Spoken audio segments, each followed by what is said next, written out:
ku ne xam ne ne yàlla daa bind te yemalewul am na ñu matal am ñu matlewul waaye ba mottali amee ba léegi kenn sonnatul buur kattan di produit 100% naturel sans effet secondaire ñu defare ko li nga xamante ni moo di petit cola bisaab ak jinjeer ñoo ngi jàppale leen ci seen wàllu kattan ak seen wàllu wërgu-yaram bu nekk jarna fi nguur ak keng ba ci kikirikiij waaye bii mooy seen buur di buur kattan ballonnement moo ci mën constipation faiblesse sexuelle diabète sinusite éjaculation précoce di joxe appétit sexuel teg ci itam day raxas sa biir ba mu set wecc wooteel gaaw ci 77 413 59 24 77 413 59 24 xar yëpp xar lañ waaye laadum da ciy gën te bu ñu nee góor ngóoraa tax.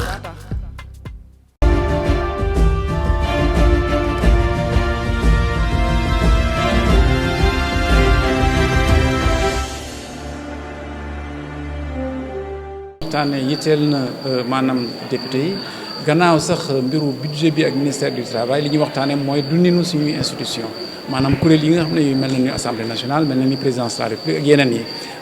yi wax ji ma ci xaw a yékki mooy wane ne en tout cas soxla nañu ñu naan institution yi mooy penk yooyu nga xam ne moo ñuy may ñuy ràññee bañ a dalante loolu nag dañ ko soxla yooyu nag pour mu am dëgëraay lu mu war dañ ko war a sàmm bu baax a baax sàmm ko mooy xam nu ñuy waxee wodd kàddu yi jox ku nekk cër bi nga xam ne mooy sa cër loolu defe naa ne mooy sama message ndax nag dañ ma nee naa seede ndax maay fekke boobu moo tax man de ci sama xel mooy war nañu gën a am respect ci institution yi ndax ñàkk weg institution yi mooy indi yenn réer yi ak yenn njumte yi di indi tam yenn dérapage. nee nañu aussi RTS am na ñàkk déggoo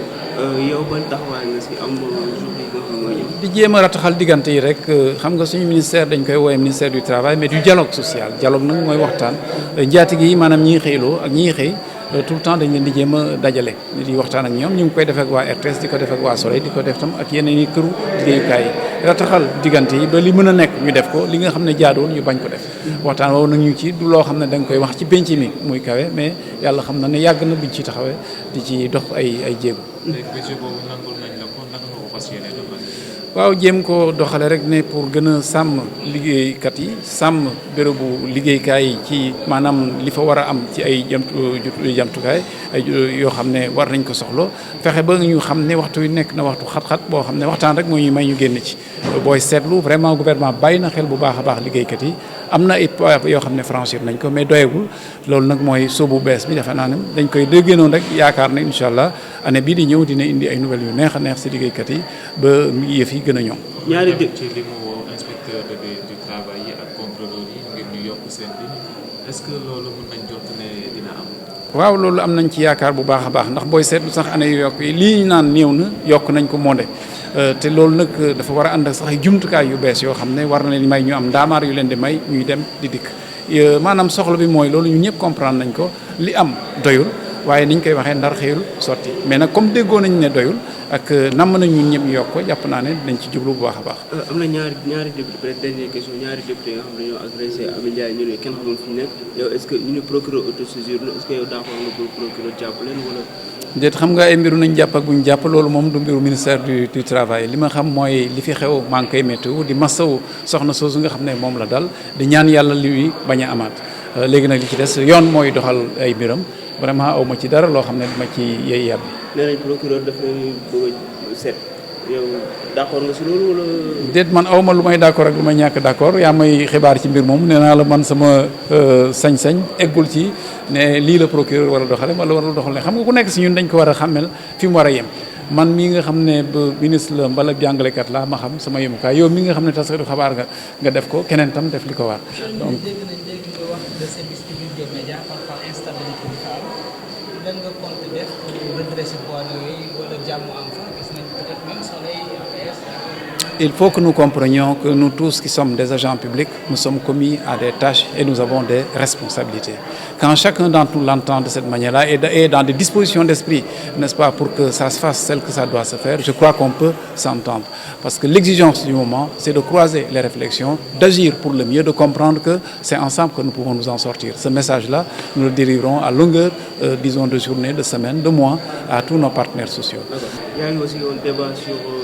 ce qui se passe à la RTS, le climat social qui est un peu mal. Vous savez, au-delà de ce qui est agité ici publiquement, il y a tout le travail que nous faisons en profondeur. nous avons un commerce relativement assidu, aussi bien avec,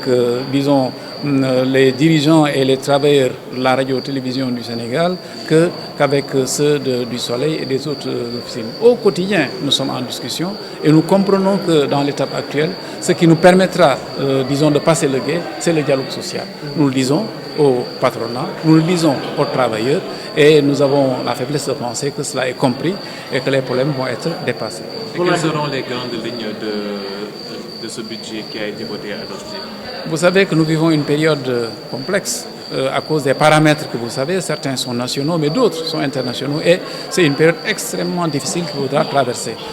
Disons, le champ du travail va s'en ressentir. Voilà pourquoi, plus nous serons nombreux à comprendre les exigences du moment, davantage sera. Alors ce budget-là, c'est un budget évidemment d'essayer de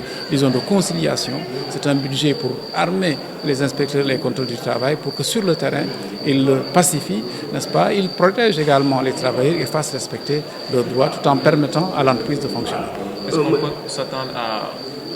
une augmentation de l'effectif par rapport aux contrôleurs et aux inspecteurs du travail? Mais ça a été dit de manière récurrente, il va de soi que la charge de travail est très lourde, mais des avancées ont été déjà faites. Maintenant, il faudra que nous continuions à évoluer et qu'il y ait davantage d'inspecteurs, qu'il y ait davantage de contrôle du travail, qu'il y ait davantage de moyens matériels pour que cette administration du travail puisse fonctionner. Au-delà des efforts qui sont faits, ces efforts sont à prolonger et je pense que le gouvernement va s'engager dans cette veine. On a appris que les députés qui ont agressé l'autre député sont en fuite,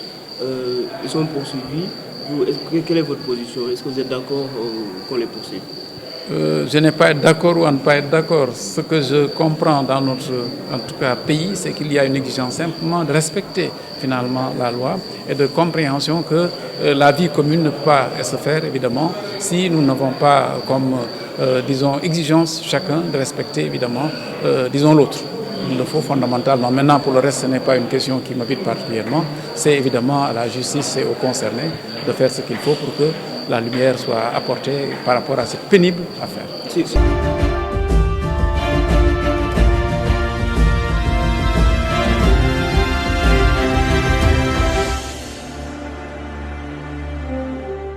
ku ne xam ne ne yàlla daa bind te yemalewul am na ñu matal am ñu matlewul waaye ba mottali amee ba léegi kenn sonnatul buur kattan di produit 100% naturel sans effet secondaire ñu defare ko li nga xamante ni moo di petit cola bisaab ak jinjeer ñoo ngi jàppale leen ci seen wàllu kattan ak seen wàllu wërgu-yaram bu nekk jar na fi nguur ak keng ba ci kikirikiij waaye bii mooy seen buur di buur kattan ballonnement moo ci mën constipation faiblesse sexuelle diabète sinusite éjaculation précoce di joxe appétit sexuel teg ci itam day raxas sa biir ba mu set wecc wooteel gaaw ci 77 413 59 24 77 413 59 24 xar yëpp xar lañ waaye laadum da ciy gën te bu ñu nee góor ngóoraa tax